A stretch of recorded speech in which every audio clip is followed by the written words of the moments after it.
আল্লাহ তুমি আমার গুনাহগার উম্মতকে বাঁচাও। বিশ্বনবী পাগলের মতো একবার হাউজে কাউসারে যাবেন, একবার সিরাতে যাবেন, একবার পুলসিরাতের দিকে, একবার হাউজে কাউসারের দিকে পাগলের মতো দৌড়াতে থাকবেন, তার কোনো গুনাহগার উম্মত যাতে জাহান্নামে ঢুকে না যায়। কিয়ামতের ময়দানে ওই বিভীষিকাময় সময়ে মুসিবতের কালে মানুষগুলো পাগল হয়ে বিশ্বনবীকে খুঁজতে আরম্ভ করবে।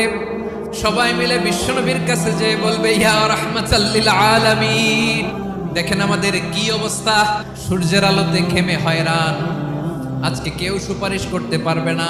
সব নবীরা অপারগতা স্বীকার করেছে, তারা বলেছে আপনি ছাড়া কেউ নাকি আল্লাহর সামনে দাঁড়াতে পারবেন না, আপনি একটু সুপারিশ করেন। বিশ্বনবী বলবেন, আসো আসো, আজকের দিনে আমি ছাড়া আল্লাহর সামনে কেউ দাঁড়াতে পারবে না। বিশ্বনবী মাকামে মাহমুদে যে আল্লাহু আকবার বলে সিজদায় লুটিয়ে পড়বেন, বিশ্বনবী এমন ভাবে অজর দ্বারায় সিজদায় লুটিয়ে পড়ে কাঁদবেন, রব্বুল আলামিনের রহমতের দরিয়ায় জোশ লেগে